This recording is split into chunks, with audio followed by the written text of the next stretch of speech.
Lo que buscamos es que los estudiantes tengan una forma libre, accesible y rápida a toda la información y a todas las clases y a la parte académica de la universidad.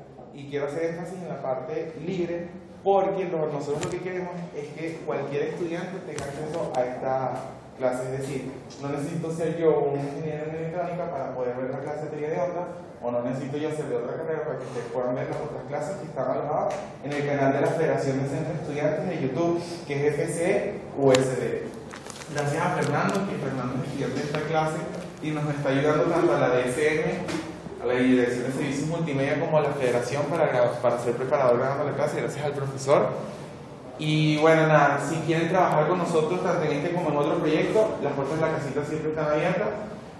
O nos pueden escribir también si tienen alguna duda, si quieren que grabemos alguna otra clase o si tienen alguna sugerencia, alguna idea de proyecto, por las redes sociales @fcusb o directamente al correo de la secretaría, que es académico @fcusb.org. Vale, bueno, éxito en este trimestre y buenos días. Bueno, gracias. Sí, no, yo también quería darles las gracias a ustedes, pues. Pues sin ustedes no se puede estar realizando esta actividad. Muchas gracias. Sí. Bueno, sobre todo esto por la complicación del horario, es un problema para que los empleados vengan para acá a esta hora a traer la cámara y hacer la logística que es necesario para que esta clase se filme. Así que la idea básicamente es, o sea, por lo menos mi intención básicamente era que, como siempre hay problemas con el tráfico y esas cosas, ustedes tengan acceso a esta información sin necesidad de venir a clase, pues. Una vez que ya terminemos de grabar todas las clases, el curso queda disponible para todos. Entonces, eso es básicamente la idea, pues. Si a alguien se le presenta un percance, incluso a mí mismo, bueno, uno puede dar la clase vista, o si viene un paro y no pasa nada, pues ahí están las clases. Entonces, bueno. Vale, muchas gracias. Vaya, pues, nos vemos, pues. Gracias a todos, pues. Bueno, muchachos. Bueno, vamos a comenzar la clase de hoy. La clase de hoy, bueno, es una clase introductoria a los conceptos de la propagación de ondas en espacio libre.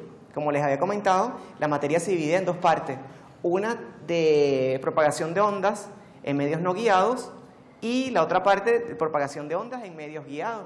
Vamos a comenzar precisamente por la parte de la propagación de ondas electromagnéticas en medios no guiados. Pero antes de eso, yo quisiera preguntarles, o sea, ¿qué significa para ustedes una onda?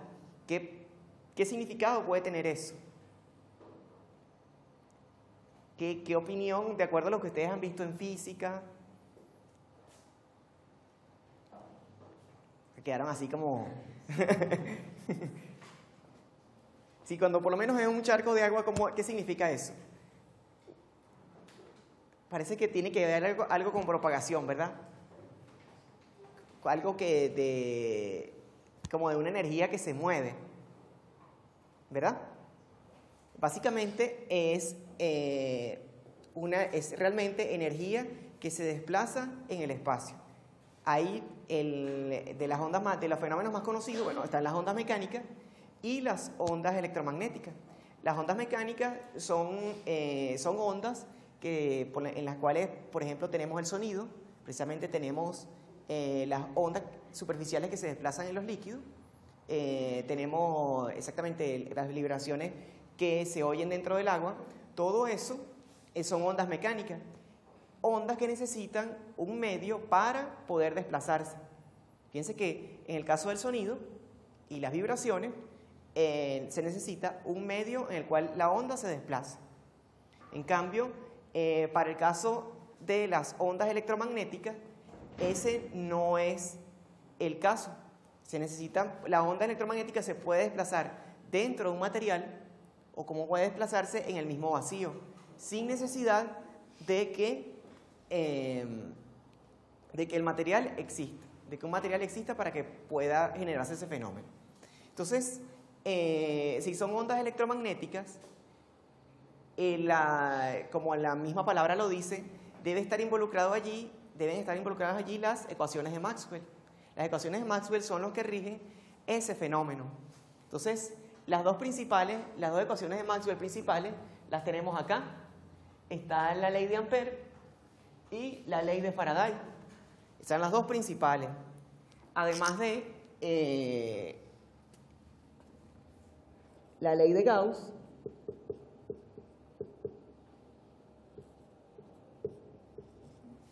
y la ley de Gauss para el campo eléctrico y la ley de Gauss para el campo magnético.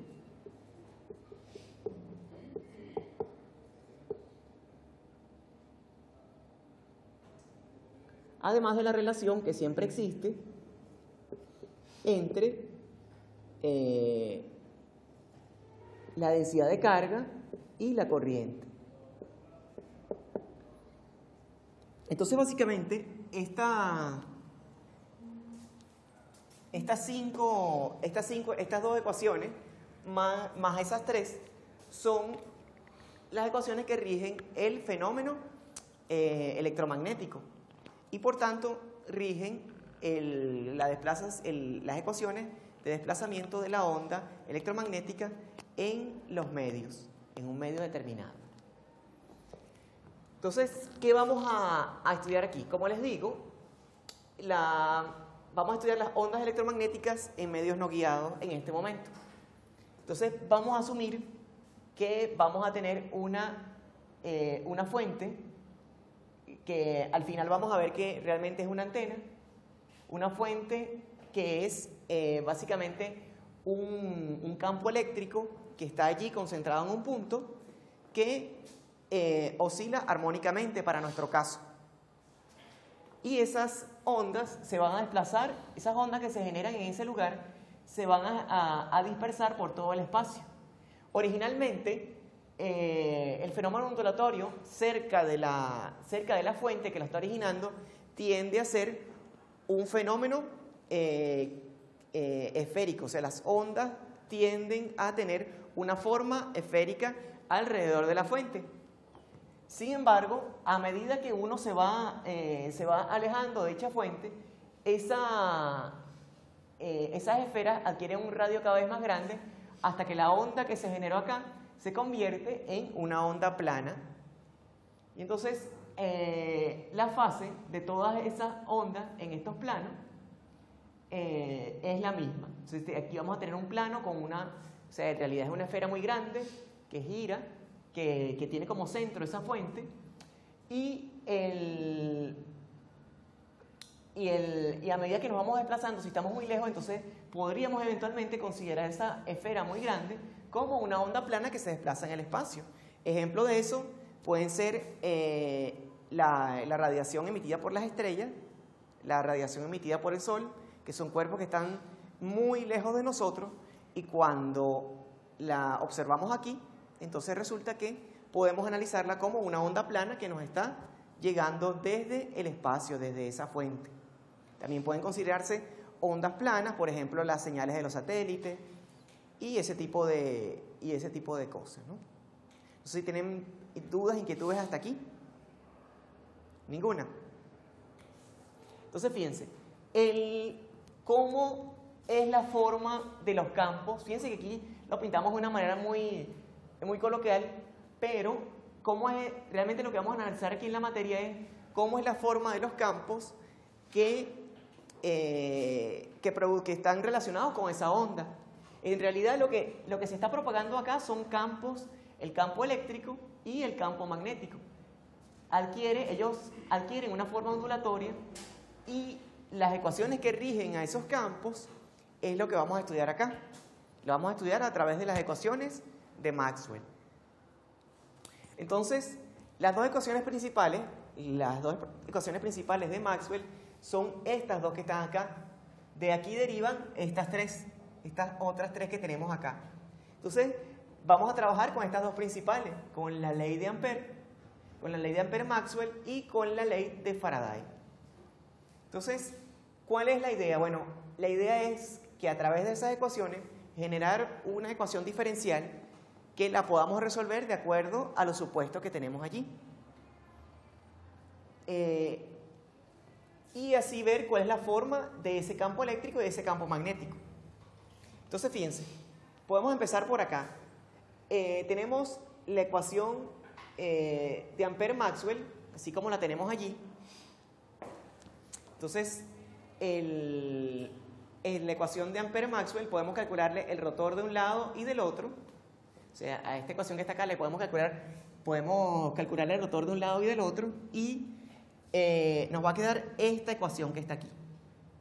Entonces, fíjense, el rotor de H igual al rotor de J más el rotor de este vector que está acá, y como esto es un operador lineal, lo podemos colocar aquí adentro.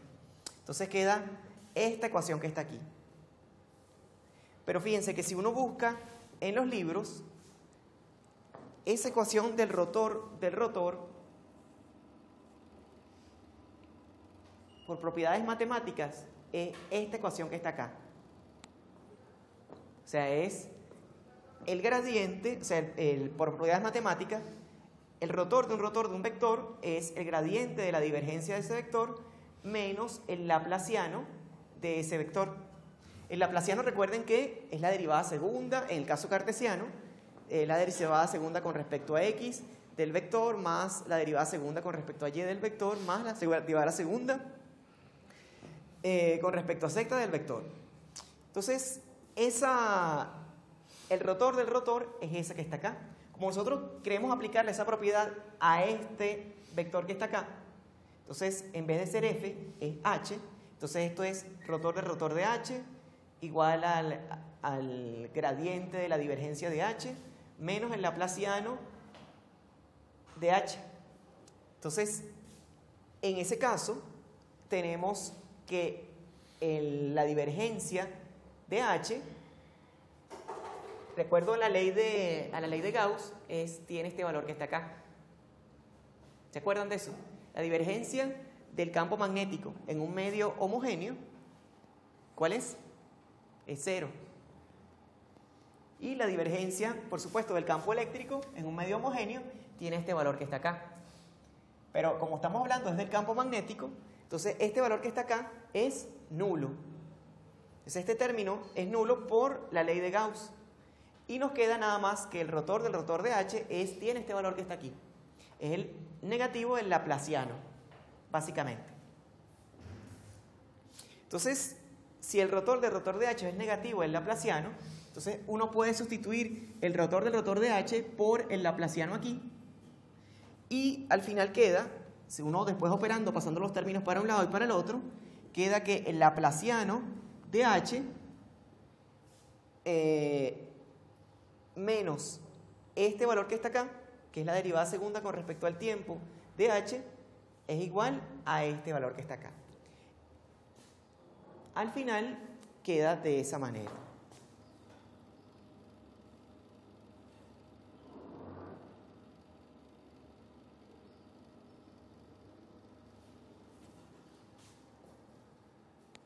Entonces, esta ecuación, este par de ecuaciones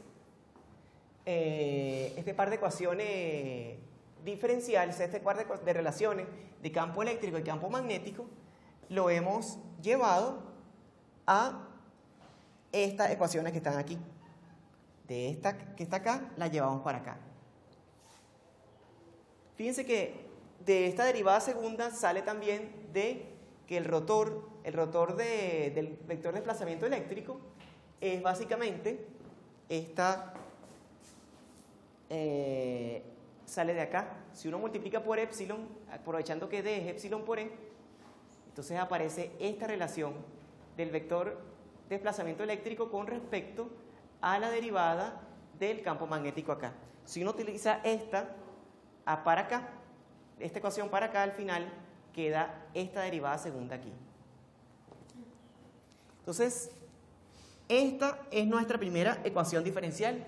Fíjense que nos dice ella, bueno, si conocemos la fuente, la densidad de corrientes, en principio podríamos, bajo ciertas condiciones, saber cuál es el campo magnético que rige a esa geometría, a ese fenómeno, si conocemos todas las condiciones de borde y si resolvemos la ecuación diferencial. Eso es básicamente lo que nos dice esa ecuación. Fíjense que esa ecuación que está aquí si hicimos este proceso para encontrar la ecuación diferencial que rige el campo magnético, también podemos hacer el mismo proceso para encontrar la ecuación diferencial que rige al campo eléctrico. Si uno saca la cuenta, queda al final este término que está acá. La única, fíjense que básicamente que es muy parecida, y fíjense que aquí aparece la densidad de cargas. La densidad de cargas que hay en el espacio, que hay en un determinado punto del espacio. Entonces, ¿qué es lo que vamos a suponer aquí? Fíjense que tenemos esas dos ecuaciones. Bueno, antes de continuar, se denominan ecuaciones de Allenberg. Esas son las ecuaciones de onda para el campo eléctrico y el campo magnético. Ecuaciones diferenciales de Allenberg. Entonces, fíjense, ¿qué sucede? Si estamos, para el caso más simple, el que se presenta casi siempre en la práctica, que es que la onda se propaga en un medio donde no hay pérdida, por ejemplo, puede ser el aire o el vacío, en el caso de las comunicaciones satelitales. Entonces, ¿cómo sería la densidad de corriente que existe en cada uno de esos puntos de ese espacio? A ver, si no hay conductores, si no hay medios conductores en el espacio donde se esté propagando esa onda, entonces, ¿cómo será la densidad de corrientes en ese espacio, en ese volumen? Debe ser nula, ¿verdad? ¿Y la densidad de cargas cómo sería? La densidad de cargas libre. A ver, ¿quién se acuerda? Recuerden, muchachos, que hay que estar un poco pendiente de teoría electromagnética aquí, hacer un poquito de memoria. Las corrientes y las cargas, ¿en dónde existen? ¿En qué existen? En el vacío. En la materia, ¿verdad? Exactamente, en la materia es donde existen las densidades de corriente y las densidades de cargas libres. Entonces, si la onda se está propagando en un medio en donde no hay pérdida, entonces en donde no hay pérdidas, no hay conductores, no hay materiales, entonces estos términos, ¿cómo son? Son nulos, ¿verdad? Y este término que está acá, nulo también. Entonces esto es igual a cero. En la realidad esto es igual a cero. Entonces, de ahí es donde aparecen estas ecuaciones que están acá. ¿Ya copiaron todos? ¿Sí?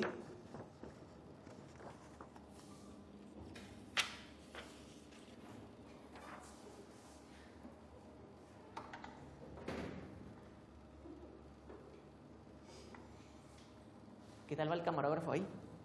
Bien. Bueno. Entonces, están las ecuaciones vectoriales homogéneas de onda.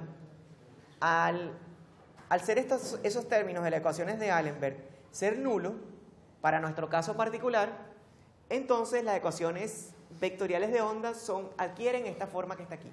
Se crean esas ecuaciones y tienen esta forma que está acá. Fíjense que están mucho más simplificadas que las ecuaciones de Maxwell que vimos al principio. Sin embargo, para poderlas resolver, fíjense que hay aquí. Aquí hay una segunda derivada con respecto a X del campo eléctrico, una segunda derivada con respecto a Y y una segunda derivada con respecto a Z. Y acá lo mismo, una segunda derivada con respecto al tiempo. O sea que es una ecuación diferencial que todavía no es muy obvia de cómo resolverla. Entonces tenemos que hacer algunos supuestos allí. Sin embargo, esta parte aquí tiene una peculiaridad de la cual ya podemos hablar de una vez de las características del fenómeno ondulatorio. Resulta que cuando se describieron las ondas mecánicas, las ecuaciones diferenciales que regían a ese fenómeno tenían esta ecuación que está acá. O sea, la ecuación diferencial que regía ese fenómeno siempre tenía esta forma. Entonces, fíjense, el gradiente de F menos el inverso de la velocidad al cuadrado, de la velocidad de propagación al cuadrado, multiplicado por la segunda derivada de ese fenómeno con respecto al tiempo al cuadrado. Y eso se igualaba a 0. Esto viene de las ondas mecánicas. Y fíjense que el fenómeno para las ondas electromagnéticas tiene exactamente la misma forma. Tienen la misma forma las ecuaciones diferenciales que rigen las ondas mecánicas con respecto a las ondas electromagnéticas. Entonces, ¿qué conclusión podríamos sacar de aquí? Fíjense que es el único término que se conoce, que podemos conocer claramente, es este que está acá, que es este que está aquí. Sí, fíjense, si esto es el inverso de la velocidad al cuadrado, esto implica que el inverso de la velocidad al cuadrado de la propagación, exactamente, el inverso de la velocidad de propagación al cuadrado es igual a esto que está acá, para nuestro fenómeno electromagnético. Entonces, ¿qué implica eso?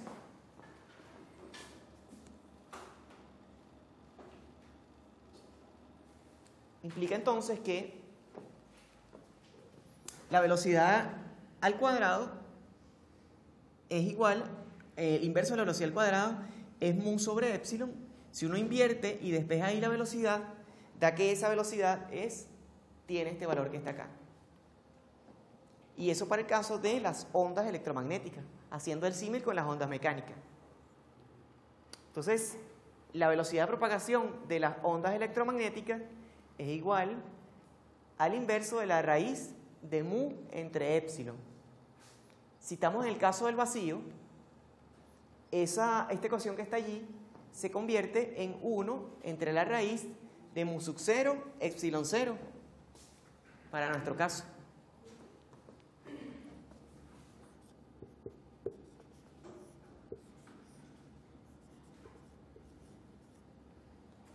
Y si la velocidad es el inverso de la raíz de mu sub 0, epsilon 0, ¿cuánto dará este valor?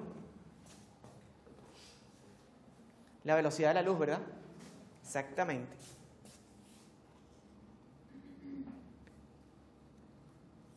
Acuérdense que mu sub 0 es 4pi por 10 a la menos 7 Henry sobre metro. Y epsilon 0 es 8,83 por 10 a la menos 12 faradios sobre metro.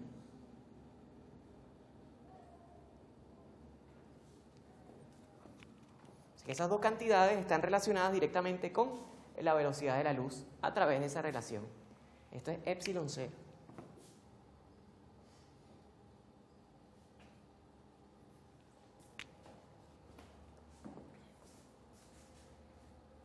Entonces, eso es lo primero que tenemos que saber. Otra suposición que tengamos que hacer para poder resolver definitivamente esas ecuaciones. Bueno, tenemos que hacer algo porque, como les digo, estas ecuaciones diferenciales no se ven muy obvio de cómo resolverlo, porque aquí hay 3 derivadas y acá también, y aquí hay una cuarta derivada con respecto a otra variable. O sea, esto es 3 derivadas acá con respecto a x, y, z, y acá una derivada con respecto al tiempo. Entonces hay que hacer algo para simplificar ese problema para poder resolver. Entonces, ¿qué es lo primero que vamos a asumir nosotros? Bueno, en el caso práctico, las emisoras de radio y bueno, la mayoría de para los sistemas de comunicaciones normalmente se utilizan, para casi todos los casos, se utilizan excitaciones o fuentes que son del tipo armónico, o sea, que son ondas sinusoidales o cosenoidales. Entonces, nosotros vamos a asumir que nuestra fuente excita a todo el espacio con una onda que es una onda sinusoidal o una onda cosenoidal, una onda armónica. O sea que las perturbaciones son periódicas en el tiempo. Hay sistemas de comunicaciones donde eso no es así. Por ejemplo, algunos tipos de radar y algunos tipos de sistemas de localización utilizan más bien pulso. pulsos electromagnéticos. Pero ese fenómeno es un poco más complicado de analizar y no es tan común. Por eso aquí en la materia vamos a trabajar primero con esa parte de excitaciones de ondas armónicas. Entonces, si la excitación es armónica, entonces, ¿qué herramienta podemos nosotros utilizar allí? ¿Qué herramientas utilizaron en redes 2 ustedes para fasores, verdad? Entonces, en ese caso, nosotros estos campos que están en el dominio del tiempo, lo vamos a llevar al dominio fasorial o al dominio armónico, a través de esa herramienta.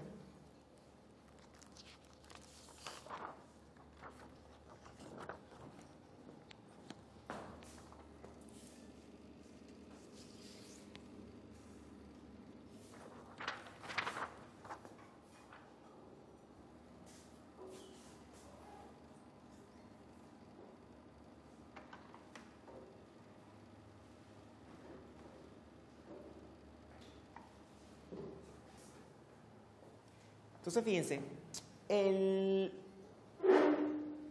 esos campos con esa forma armónica van a tener esta expresión que está acá. Vamos a asumir que tienen esta forma.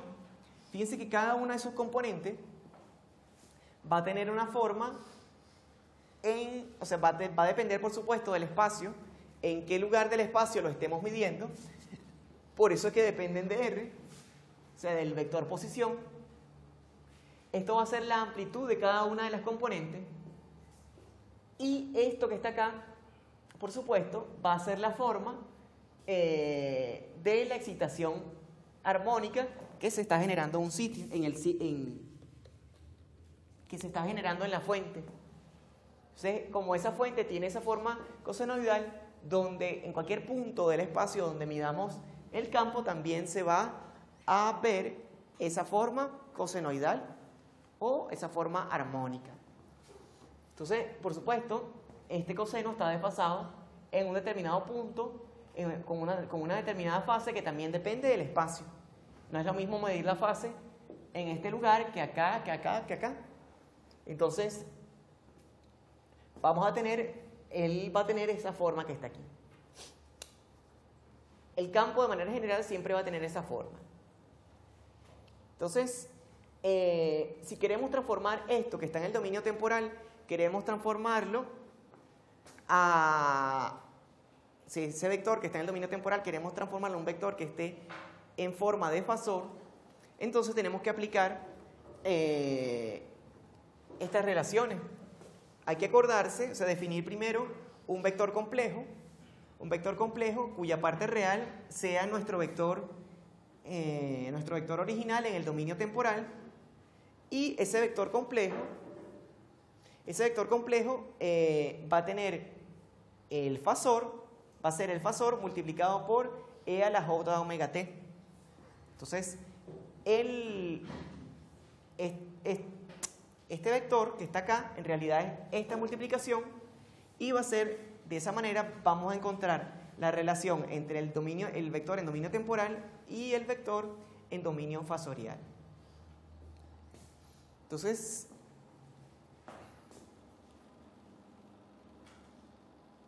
ese vector complejo ahora es el mismo vector de antes, este vector complejo es el mismo vector de antes por e a la j omega t. El vector fasor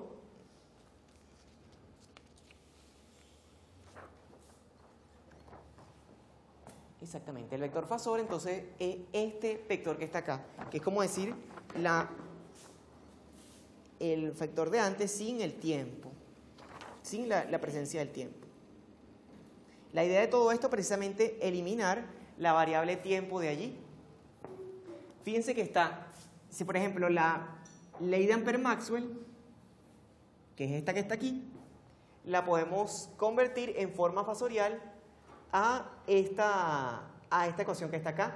Al multiplicar por e a la j omega t, queda este vector complejo, el vector j se convierte en vector complejo, y esta derivada con respecto al tiempo del vector desplazamiento se convierte en J omega. Las derivadas con respecto al tiempo, recuerden que cuando las pasamos al dominio fasorial, se convierten en J omega. Si fuera una integral, es el inverso de J omega. Entonces, las ecuaciones de Maxwell se convierten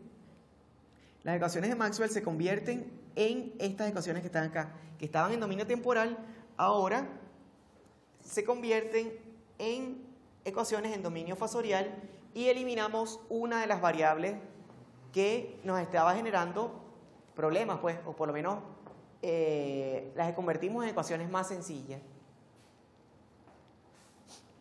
Entonces lo mismo sucede para las ecuaciones homogéneas de onda y para las ecuaciones de Allenberg. ¿Ya copiaron por acá?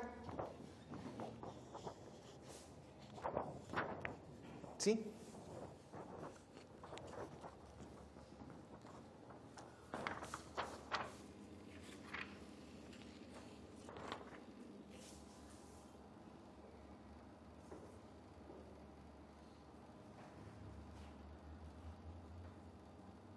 Entonces, fíjense, una de las ecuaciones homogéneas de onda es esta que está aquí.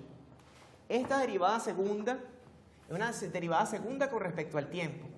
Entonces equivale a derivar con respecto al tiempo 2 veces, y eso es multiplicar por J omega 2 veces. O sea que es J omega todo al cuadrado. Entonces, ese J omega al cuadrado se convierte en este omega cuadrado aquí y le cambia de signo a este valor que está acá. Como exactamente. Y al final queda esta ecuación que está aquí. Queda el laplaciano sumado con este valor escalar que está acá. Con este valor escalar que multiplica este vector. Y por el otro lado, podemos hacer lo mismo para el campo eléctrico. Como la forma de las ecuaciones homogéneas de onda para ambos campos es la misma, entonces queda igualito.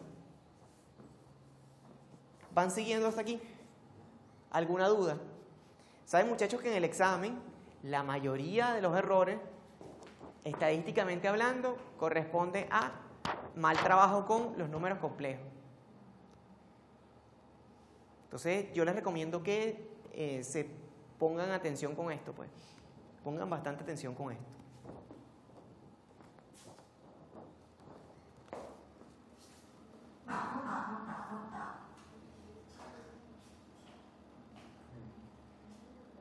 Entonces, fíjense, muchachos, ¿qué vamos a tener? ¿Qué vamos a tener acá? Estas dos ecuaciones las debemos resolver. Sin embargo, a este número que está aquí, que a omega cuadrado mu epsilon, se le ha llamado, en la literatura se le denomina número complejo de onda, que es este valor de K. Entonces K cuadrado es igual a esto que está aquí. Entonces, por supuesto, K es igual a omega, que multiplica a la raíz de mu epsilon. Entonces, a este valor, el primer concepto importante que tenemos que estar pendientes por allí, se le denomina número complejo de onda. Número complejo de onda. Entonces, fíjense que tiene mucho que ver con la frecuencia de trabajo, que es omega, y tiene que ver también con el medio en donde se esté desplazando la onda, las características del medio en donde se esté desplazando.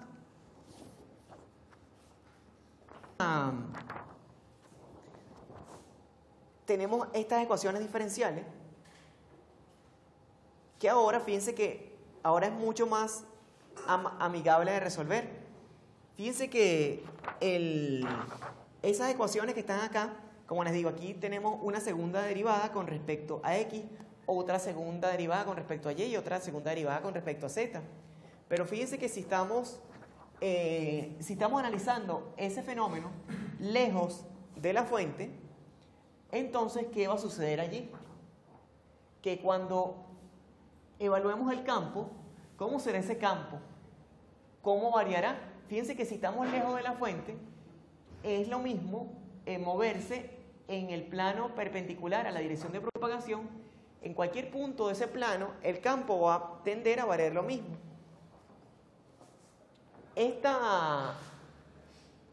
Si la onda se propaga en este frente,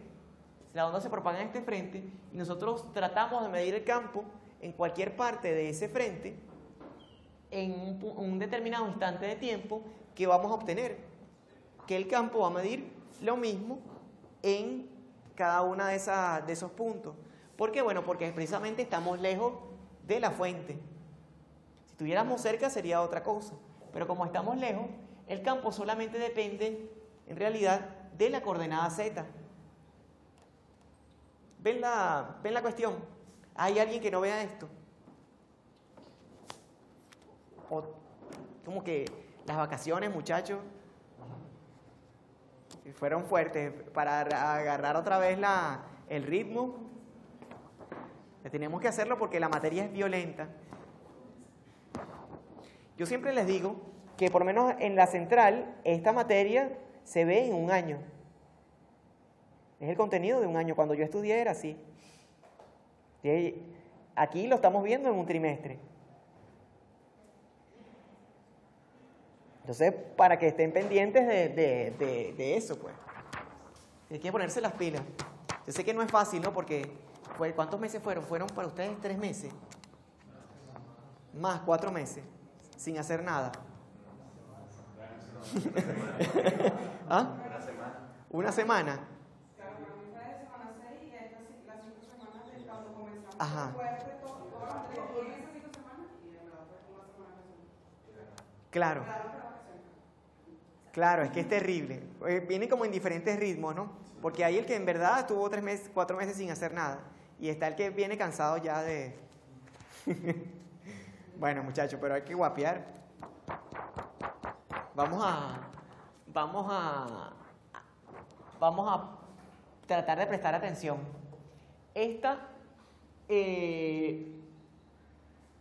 Como les digo, si la fuente está lejos, los planos, aquí hay un plano en el campo donde el campo va a ser el mismo, aquí otro donde va a tener otro valor, pero va a ser el mismo en todo ese plano y así. Entonces, si el campo solamente depende de z, entonces estas derivadas con respecto a x y con respecto a y, ¿cómo serán? Serán 0, ¿verdad? Y la única derivada que sobrevive de ese fenómeno es la derivada con respecto a z. Entonces, fíjense, esa ecuación diferencial que en principio era muy compleja, para nuestro caso particular, se simplifica a esta ecuación que está aquí. A esta ecuación diferencial que está aquí. Y ustedes saben, me imagino que ya se acordarán de que estas ecuaciones diferenciales tienen como solución algo conocido, ¿verdad? ¿Verdad?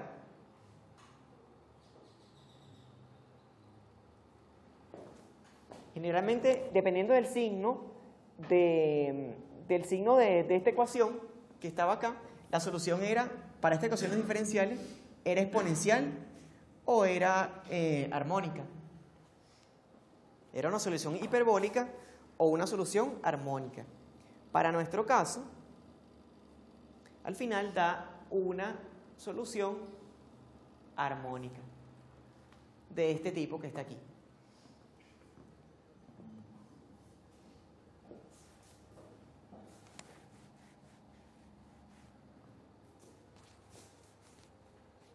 Entonces, ¿qué tenemos? Fíjense que tenemos el campo eléctrico que va a tener una cierta dirección que aún no sabemos cuál es.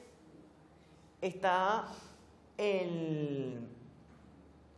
ese campo eléctrico va a acompañar a una amplitud que multiplica a una exponencial de e a la menos jz y otra exponencial por este lado, otra solución, que básicamente b por e a la j kz. O sea que son dos amplitudes diferentes, a y b, que acompañan a esas dos exponenciales.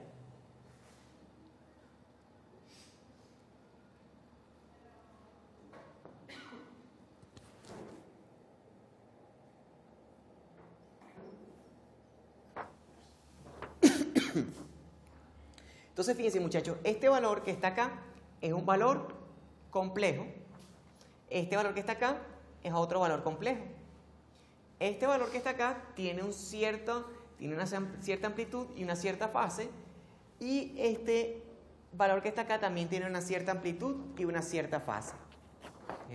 Son constantes arbitrarias que están allí.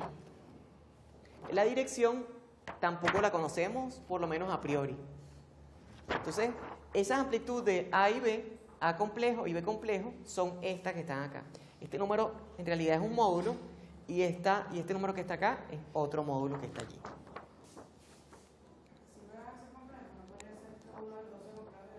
Sí, podría ser que alguno tenga fase 0, pero en realidad son números complejos.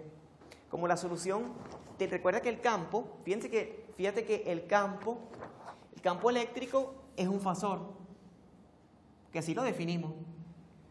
Entonces esto también tiene que ser un fasor, esta cantidad de escalares, A y B.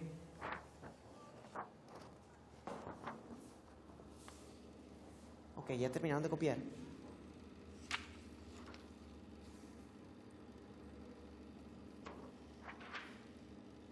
Entonces, fíjense, muchachos, eso implica que el campo eléctrico tiene esta forma que está aquí. La cantidad A tiene una amplitud y una fase, la cantidad B tiene una amplitud y una fase, y está multiplicado por las exponenciales. Esto que está acá, fíjense que en principio son dos términos. Son dos términos que los podemos analizar por separado. Podemos, por ejemplo, asumir un caso muy particular en el cual la cantidad B sea nula, que sea 0. Si uno asume, para tratar de analizar qué significa la expresión, si uno asume que B es nulo, entonces, bueno, uno puede quedarse nada más con A y así ver cómo es la forma temporal de ese campo que está allí. Fíjense que aquí existe un fasor. Podríamos entonces ver cómo es su forma temporal. ¿Se acuerdan que, de acuerdo a lo que vimos en unas láminas atrás, para calcular por favor, muchachos, para calcular la forma temporal del campo eléctrico, entonces lo que hace falta es calcular la parte real del campo del fasor y multiplicarlo por E a la J omega. Calcular la parte real del fasor por E a la J omega. Entonces, al final, si uno aplica esa forma, que la tenemos en fasor, al devolverlo al dominio temporal, resulta en esta forma que está aquí. O sea que el campo eléctrico tiene una cierta dirección, el campo eléctrico asociado a la onda tiene una cierta dirección, una cierta amplitud y está multiplicado por el coseno de este factor que está acá. Y así que aparece omega t menos kz más una cierta fase. Vamos a subirla para que la vean todos. ¿Ya copiaron aquí arriba?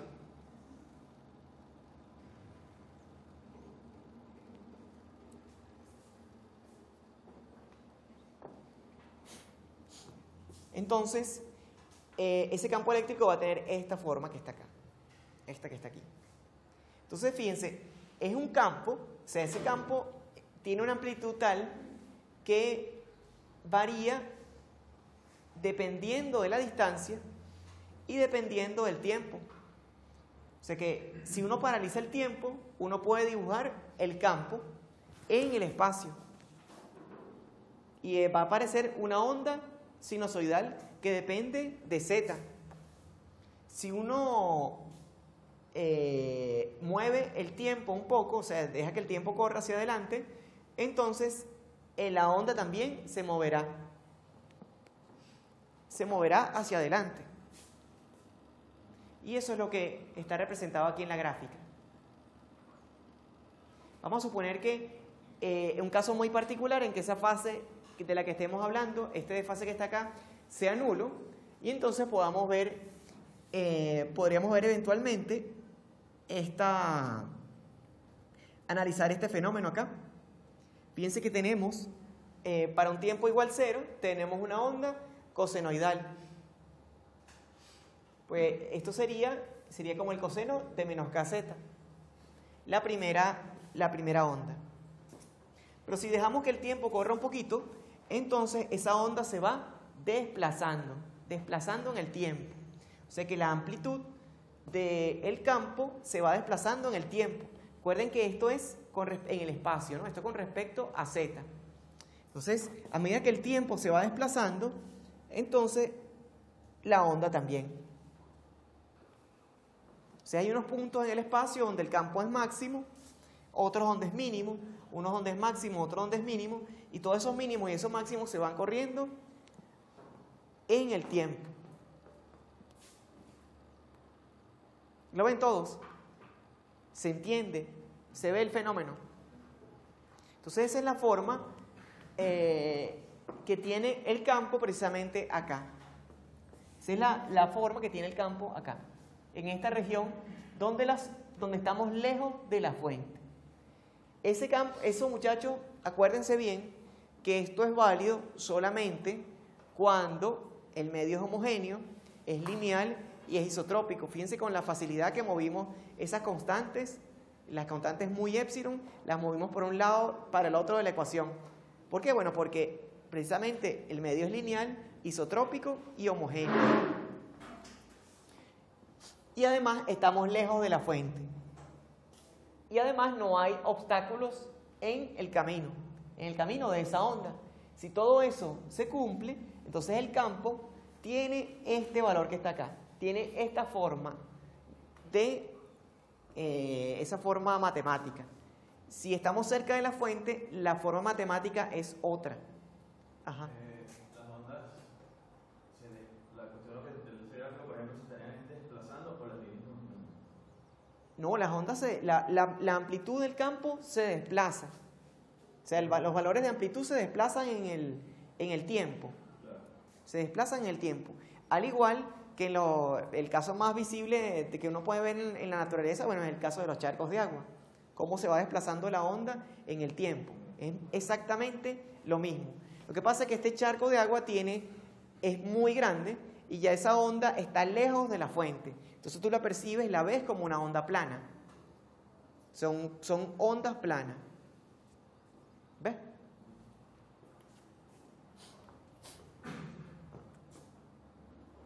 Ok, ¿alguna otra pregunta por allí?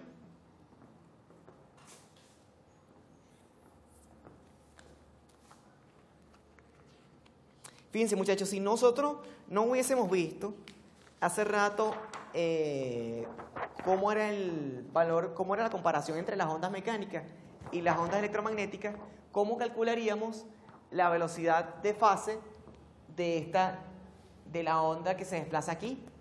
¿Cómo podríamos determinarla a partir de esa solución?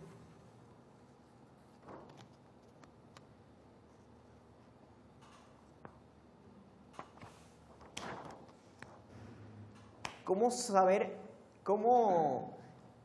exactamente si el medio no fuese, exactamente si las ecuaciones que tenemos acá no las conociéramos, cómo haríamos para determinar esa velocidad?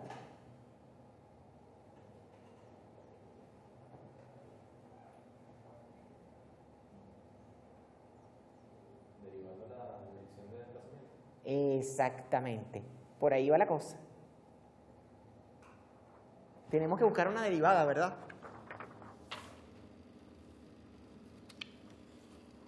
Entonces, fíjense, podemos tomar un máximo, por ejemplo, podemos tomar un máximo y ver a qué velocidad se desplaza. Eso sería lo ideal. O tomar un mínimo y ver a qué velocidad se desplaza. Entonces, fíjense, por lo menos en este caso, para cuando phi sub 1 es igual a 0, los máximos ¿dónde están? Están cuando omega t menos kz es igual a 0, ¿verdad? Que es el máximo del coseno. Entonces,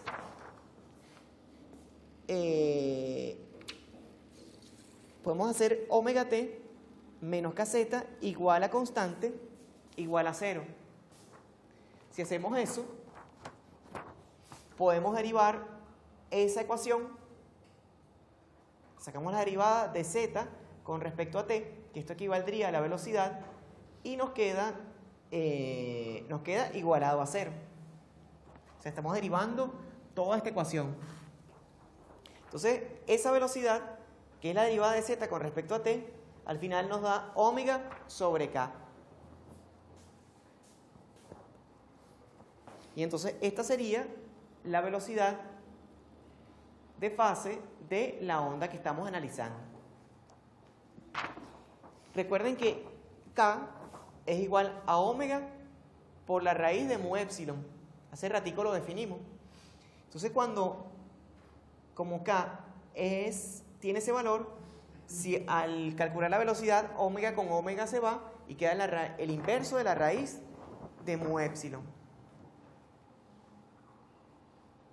Y eso es básicamente la velocidad de propagación de la onda, la misma que teníamos aquí.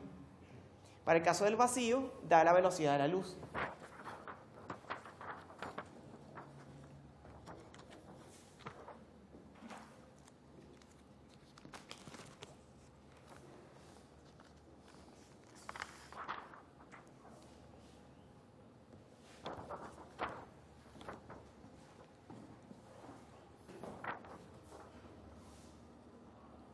Entonces, fíjense, muchachos, ¿cómo se denomina esto? ¿Qué tipo de onda? ¿De qué tipo de onda estamos hablando aquí?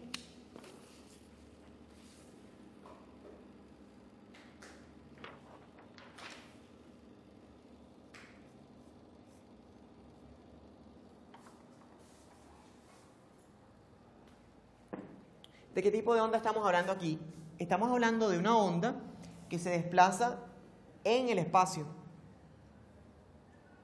en la dirección de z, pero que tiene unos planos en donde la fase es la misma y la amplitud es la misma. Entonces, como en cada uno de esos planos que son perpendiculares a la dirección de propagación, tanto la amplitud como la fase es la misma, entonces a ese tipo de onda en particular se le denomina onda plana. Y como la onda tiene la misma fase en todas partes, entonces se llama onda plana uniforme. Entonces cuando estamos hablando de las ondas que se miden en estos lugares, ya lejos de la fuente, bajo las condiciones que hemos descrito, a ese tipo de onda se le denomina onda plana uniforme. Entonces, se abrevia así.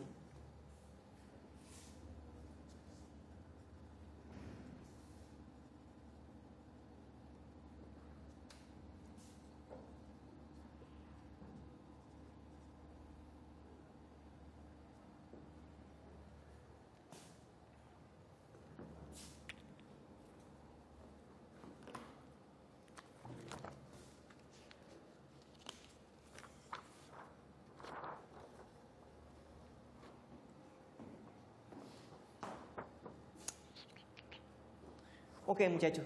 Entonces, bueno, hasta aquí vimos por lo menos la forma temporal del campo eléctrico y del campo magnético. Los dos siguen, como tienen las mismas ecuaciones diferenciales, tienen más o menos la misma solución. Pero, ¿qué relación tienen entre ellos? ¿Y qué dirección tienen? ¿Qué relación tienen con la dirección de propagación? Entonces, bueno, vamos a aclarar esa duda volviendo a analizar la ecuación diferencial. Eso es un dato importante, saber qué relación tienen entre ellos y qué dirección siguen. Fíjense, todo esto vino de las ecuaciones de Maxwell, ¿verdad?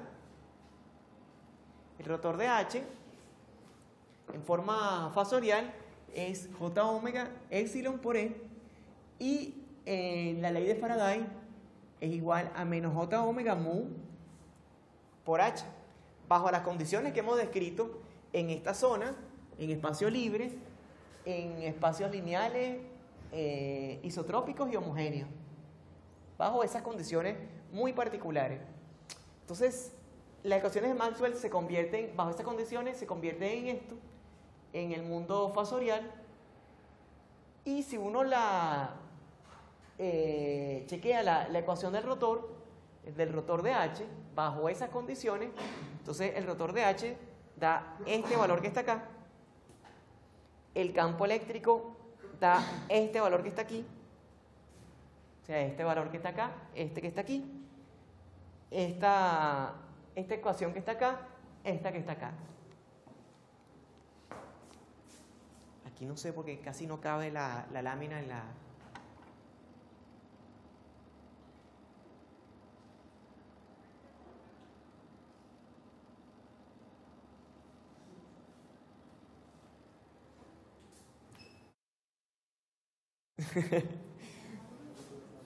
Bueno, muchachos, entonces las ecuaciones de Maxwell, estas dos que están acá, se transforman, si uno separa componente por componente, el rotor de H se convierte en este valor que está acá y el rotor de E se convierte en este valor que está acá. ¿Por qué? Porque las derivadas con respecto a X y con respecto a Y del campo siempre son nulas. Entonces los términos que aparecen en el determinante del rotor que dependen las derivadas, que dependen de las derivadas con respecto a X y con respecto a Y, todos esos componentes se anulan. Y solamente sobreviven estas dos que están acá para el campo magnético y estas dos que están acá para el campo eléctrico. ¿Y eso qué implica? Bueno, tiene una primera implicación. Si el rotor de H es proporcional al campo eléctrico a través de esta relación, y este campo y el rotor de H no tiene componentes en Z, si el rotor de H no tiene componentes en Z, entonces el campo eléctrico tampoco tiene componentes en Z. O sea que no tiene componentes en la dirección de propagación. ¿Lo ven todos? ¿Sí? Si vemos el campo eléctrico, el rotor del campo eléctrico tampoco tiene componentes en Z. Por tanto, el campo magnético tampoco tiene componentes en Z. ¿Lo ven todos? Entonces, eso es una primera conclusión. Tanto el campo eléctrico como el campo magnético no tienen componentes en la dirección de propagación, en la dirección de Z.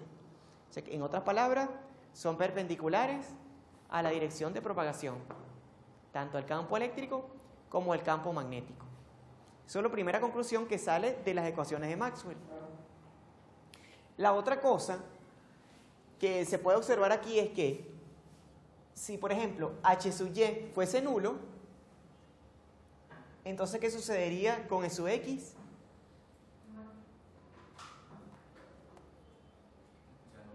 Se anula, ¿verdad? Si H sub X es nulo, E sub Y es nulo. También podemos ver aquí, si E sub Y es nulo, H sub X es nulo. Si E sub X es nulo, H sub Y es nulo. Y entonces, ¿qué implicaciones tendrá eso?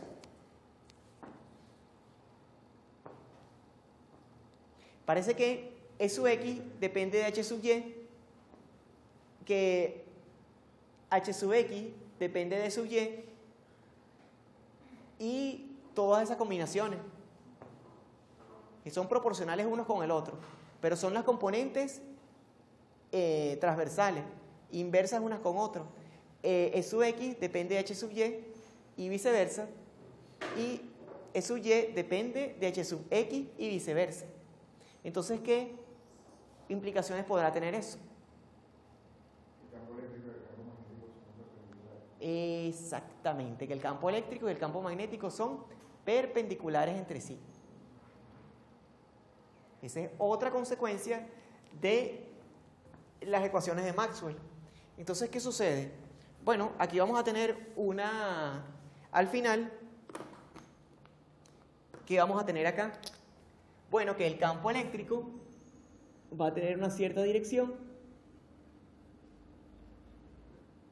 y va a ser perpendicular a la dirección de propagación y el campo magnético también va a tener una cierta dirección y va a ser perpendicular a la dirección de propagación.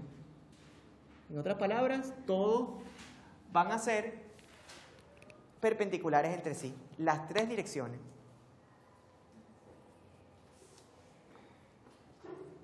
Entonces, eso es otra consecuencia de, exactamente, es otra consecuencia del analizar las ecuaciones de Maxwell.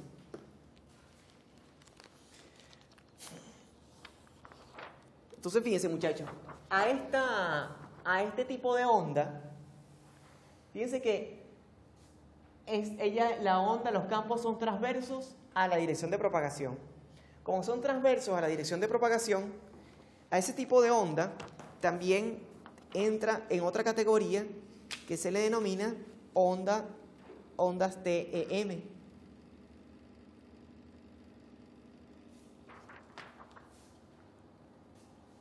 En otras palabras, una onda transversa electromagnética.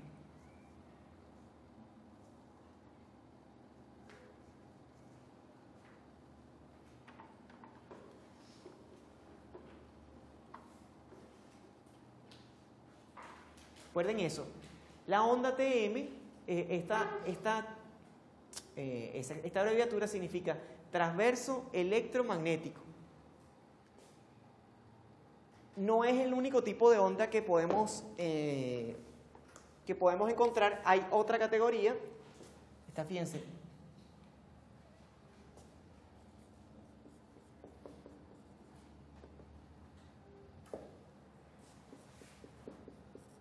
Hay otra categoría que la vamos a analizar después, más adelante en la materia.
Entonces, fíjense, muchachos, para definir una vez, eso también ha salido bastante en los exámenes, esta parte.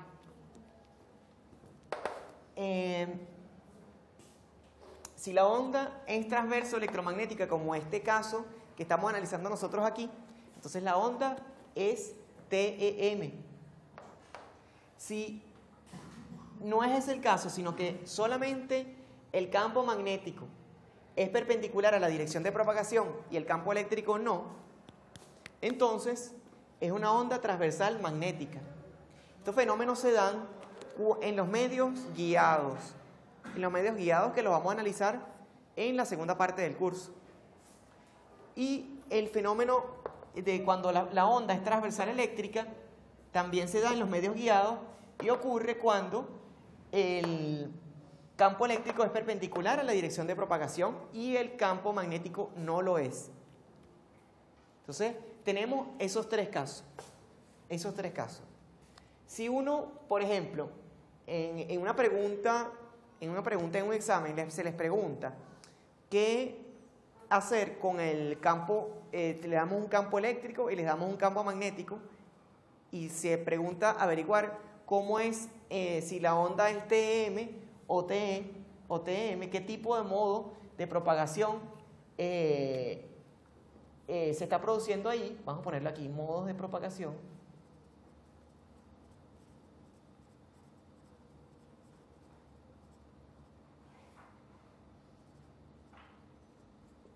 Entonces, ¿qué es lo que hay que hacer? Hay que recurrir a las ecuaciones de Maxwell y ver cómo es esa dependencia de campo eléctrico con campo magnético para ver las direcciones de los campos y sacar las conclusiones, si es de este tipo o de este tipo.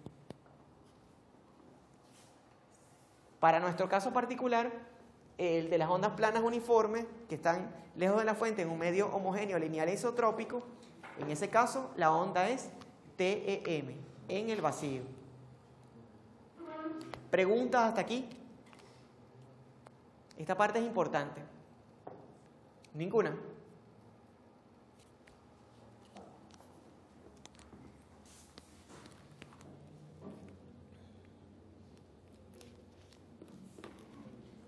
Entonces, fíjense, muchachos, todavía podemos seguir obteniendo información a través de las ecuaciones de Maxwell acerca de la naturaleza de esos campos. Fíjense que vimos a través del rotor, a través del análisis de las ecuaciones del rotor, que H sub X dependía, H sub Y dependía de sub X, H sub X dependía de sub Y y viceversa. Entonces, pareciese que pudiera haber una relación en verdad matemática, entre esas cantidades, por lo menos entre H sub X, entre sub X y H sub Y. Entonces, vamos a analizar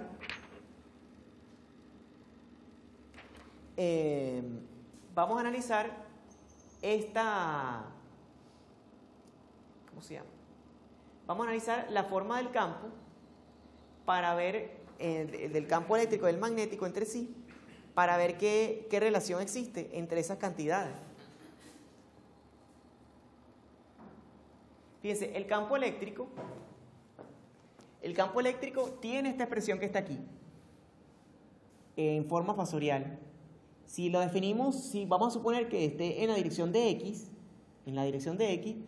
aquí su amplitud compleja y la fase compleja que depende de Z, entonces uno puede, a través de las ecuaciones de Maxwell, podemos determinar esto que está acá. E sub X depende de H sub Y, según las ecuaciones que acabamos de ver en la lámina anterior. También H sub Y lo podemos despejar de allí y ver la relación con respecto a la derivada con respecto a Z de E sub X. Entonces, claro, como esto en realidad es E sub X, fíjense que al definir que el campo va en la dirección de X solamente, podemos ver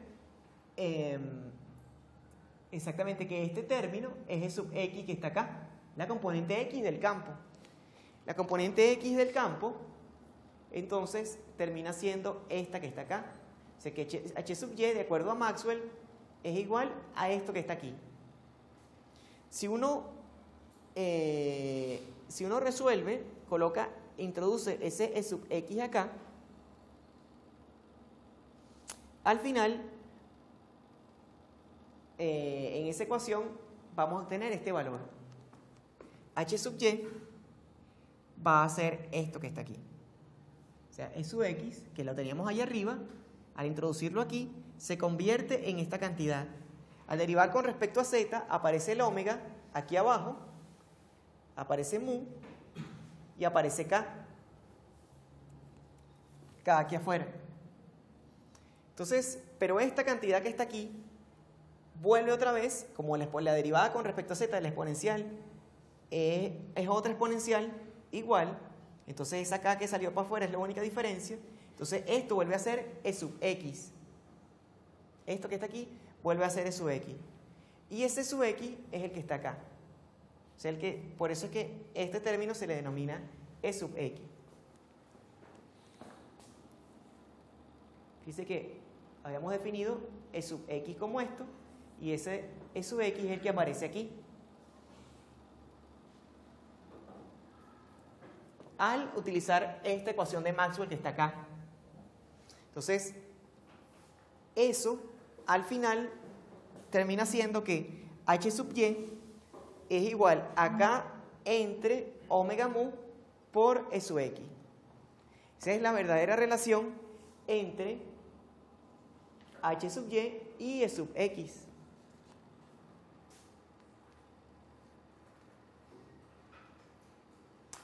Entonces, en realidad existe una relación lineal entre h sub y e sub x. O sea que si uno es 0, como habíamos visto, el otro también es 0.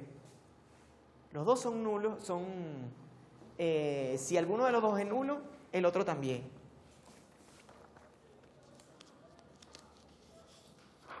Fíjense, este valor de k entre omega mu, termina convirtiéndose ¿en qué valor? ¿Ya copiaron todos? ¿No? Vamos a esperar que copien.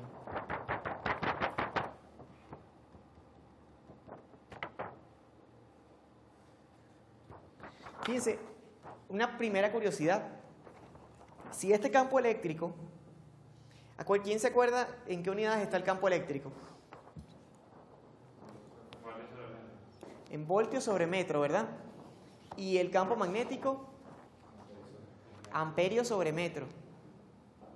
Entonces, si esto es voltios sobre metro y esto amperes sobre metro, este número, esta cantidad que relaciona al campo eléctrico y al campo magnético, ¿en qué unidades estará? En unidades de resistencia, ¿verdad? Bueno, así como está, parece como una conductancia, ¿no? Si uno lo pasa por el otro lado, entonces ahí se convierte como si fuese una resistencia, supuestamente. Por lo menos está en unidades de ohmios.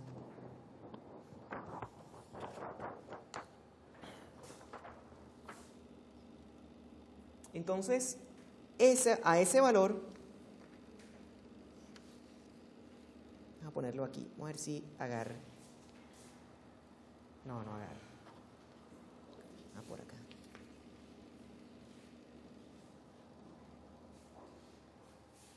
No agarra. Esperar que terminen. ¿Ya terminaron todos? ¿Sí? Sí, fíjense, como K es omega raíz de mu épsilon, K entre omega mu es épsilon entre mu. Entonces, H sub y es la raíz de épsilon entre mu y E sub x es igual a la raíz de mu entre épsilon. A este valor que está acá, entonces, está en ohmios. Y a él se le denomina impedancia intrínseca del medio. Ahí en la lámina falta esa acotación. Esto es impedancia intrínseca del medio en donde se está desplazando la onda. Esa relación entre E sub x y H sub y se llama impedancia intrínseca del medio. Entonces,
Entonces, fíjense, muchachos, esa es la impedancia intrínseca del medio donde se está desplazando la onda.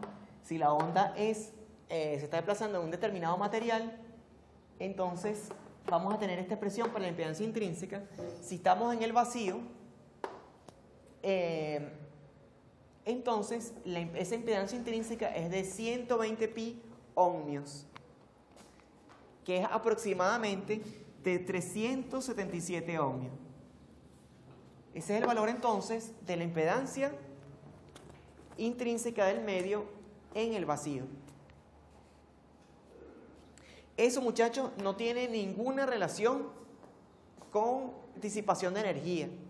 Eso es muy importante. El valor de la impedancia intrínseca del medio solamente quiere decir o dice cómo es la relación entre el campo eléctrico y el campo magnético de ese medio, pero no tiene relaciones, no tiene implicaciones energéticas directas. O sea, no quiere decir que la onda se está consumiendo allí a esta razón, no, ninguno de esos significados. En realidad el significado de esta impedancia es algo un poco abstracto, ¿no? Solamente es el valor entre el cociente de campo eléctrico y de campo magnético, de las amplitudes de los dos. ¿Ven?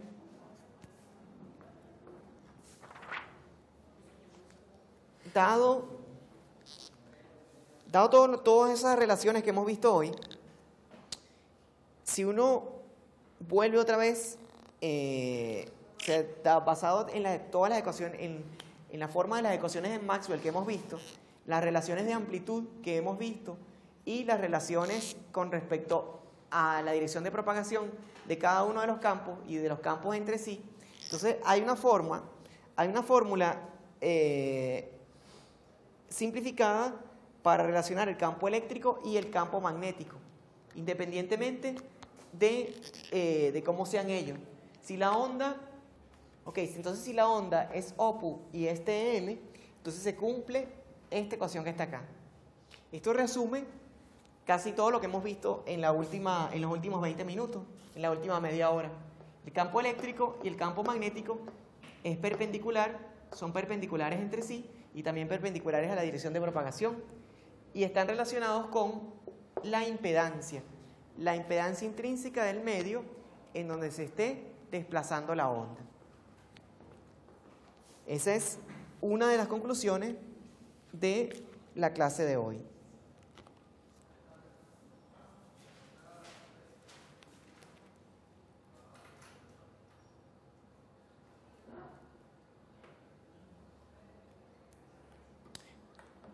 Vamos a introducir ahorita una última reflexión, un último caso particular. Puede ser, muchachos, que la onda cuando se desplaza en el medio, puede ser que este medio sea un medio que tenga cierta conductividad, puede ser que ese medio no sea exactamente un medio sin pérdida, sino que tenga cierta conductividad. Por ejemplo, puede ser que la onda se desplace dentro de una nube. Si la onda se desplaza dentro de una nube, las gotas de agua pueden eventualmente conducir electricidad y eso se transforma en una cierta pérdida, ¿verdad? En un sigma que está allí. O sea que ya las características del medio no van a hacer que sigma va a ser nulo, sino que va a tener un cierto valor, ¿verdad? Entonces, en ese caso,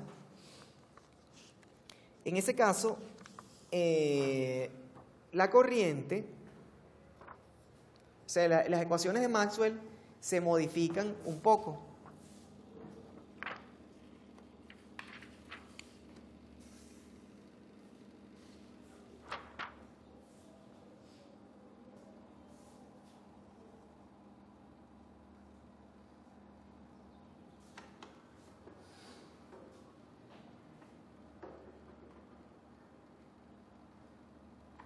Fíjense, el rotor, para ese caso, el rotor de H lo podemos dividir, o sea, el rotor de H, recuerden ustedes que era J, el valor de J, que sería como esta corriente que está aquí, más un cierto valor de más j omega por epsilon por e.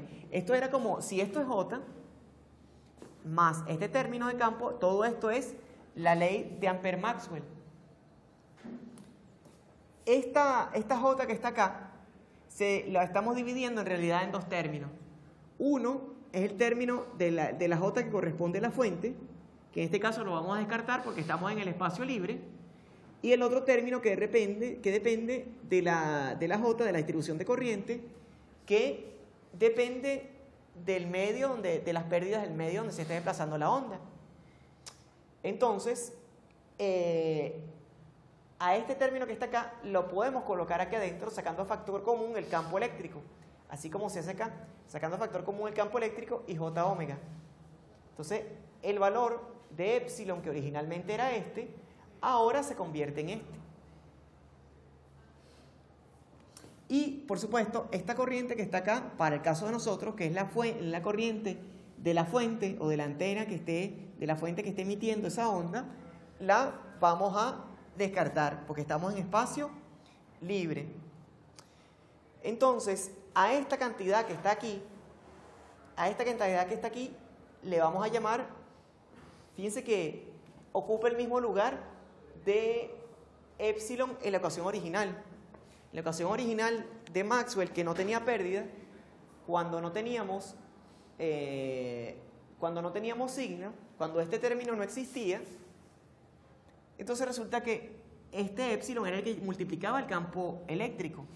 Ahora, si incluimos sigma, que lo acabamos de incluir, entonces esta permitividad, este valor que está entre paréntesis, es como decir la permitividad que acompaña al campo eléctrico. Entonces, a este valor que está acá se le denomina permitividad compleja. A este valor que está acá. Para el caso en que el medio tenga pérdida. Por eso es que aparece este punto aquí. Entonces, a esto se le denomina permitividad compleja. A ese término que está allí. Entonces, ¿qué nos permite concluir él? Bueno, básicamente que si el medio tiene pérdida, entonces ¿qué sucede? Que las ecuaciones de Maxwell son las mismas, siempre y cuando la forma de las ecuaciones de solución de las ecuaciones de Maxwell son las mismas, siempre y cuando uno tome en cuenta que ahora epsilon es epsilon punto. Epsilon ahora es epsilon complejo. Y epsilon complejo tiene esta forma que está acá. ¿Ven? Entonces, para un medio que tenga pérdidas,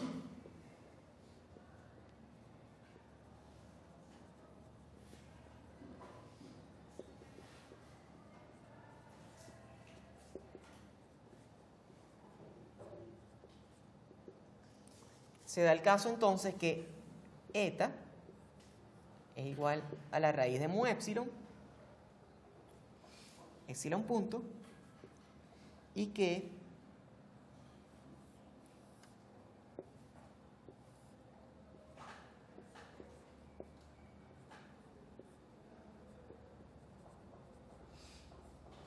así.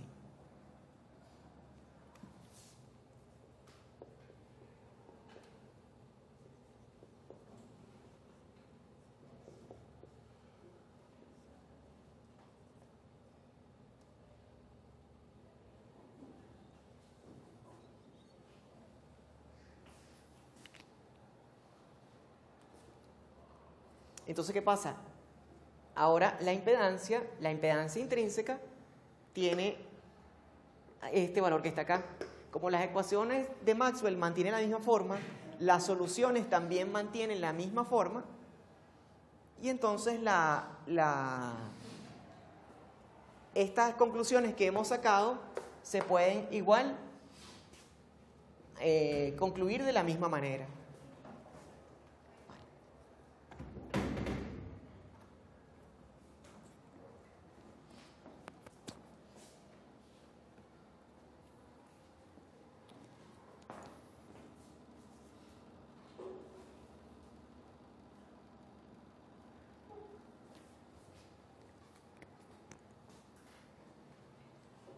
Fíjense muchachos, a la parte real de esa permitividad compleja, la parte real es igualita a la de siempre, es épsilon, y la parte imaginaria de esa permitividad compleja es épsilon, es sigma entre omega.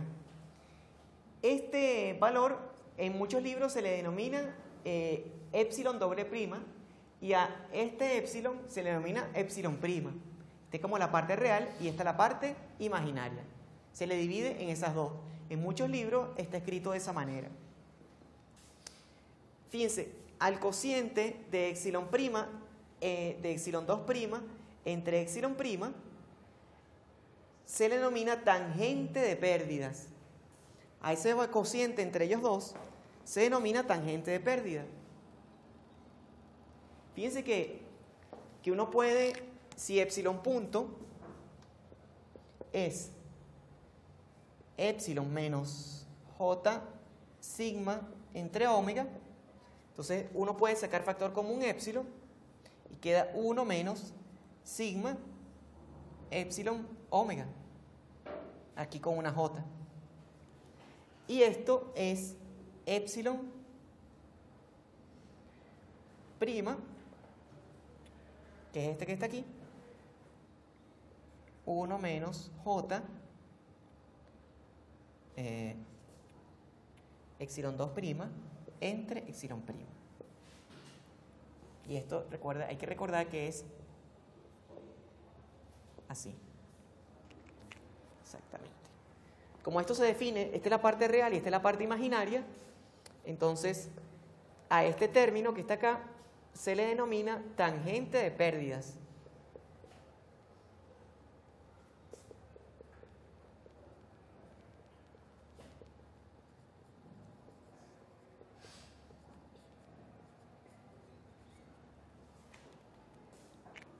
¿Qué peculiaridad tiene él? Bueno, que la tangente de pérdidas depende básicamente de la frecuencia.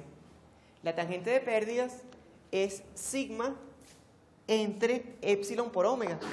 Si la frecuencia de trabajo es muy alta con respecto a sigma y a épsilon, dependiendo de esa relación, si es muy alta, entonces el material se comporta como un aislante. Fíjense que si la frecuencia de operación es muy alta, entonces este término tiende a cero y entonces el material siempre va a tener una permitividad real. Al igual, si sigma es muy bajo, entonces el material se comporta igual como un aislante. Pero fíjense que ahora depende de una cuestión, de ese comportamiento, de si el material es un aislante o es un conductor, depende básicamente de la frecuencia de trabajo. O sea que no es como en teoría electromagnética que nada más dependía de sigma. No, ahora la frecuencia de trabajo influye en saber si el material se va a comportar como un conductor o como un aislante. Entonces,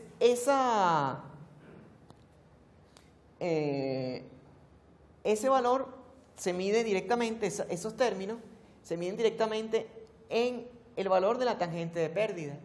Y eso es precisamente lo que vamos a atacar tal vez la clase que viene. Vamos a ver un poquito acerca de cómo es la forma final de los campos y sobre todo de los factores de atenuación y las velocidades de fase y de propagación en medios que tienen pérdida. Por supuesto que cuando los medios tienen pérdida, esa conductividad que aparece allí debe implicar una cierta disminución de la energía que lleva la onda. Por ejemplo, cuando las ondas penetran en el mar o penetran en un suelo húmedo, ellas tienden a atenuarse a los pocos metros que penetran en ese medio. Por ejemplo, en el metro, fíjense que no llega muy poca la señal celular del exterior.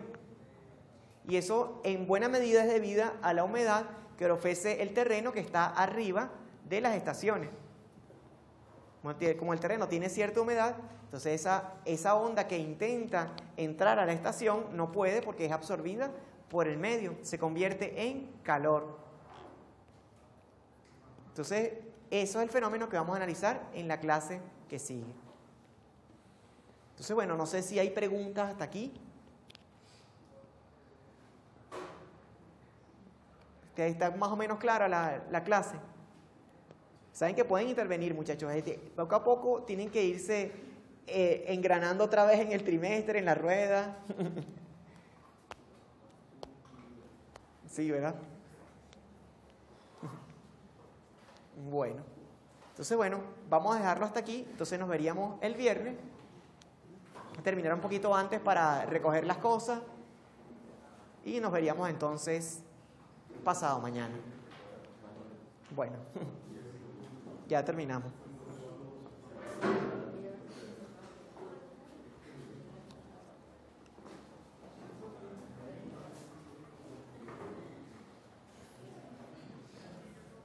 No se olviden, muchachos, de sacarle copia, de ir a buscar la carpeta con todo el material. Yo les recomiendo que vayan, mi recomendación es que vayan repasando todo lo que son fasores, hagan algunos problemitas de circuitos de esos de redes 2 y esas cosas para que puedan salir bien en el examen. Esa es la parte más difícil. Entender la materia no es tan difícil, pero las herramientas matemáticas se caen en eso, se tienden a caerse mucho en eso.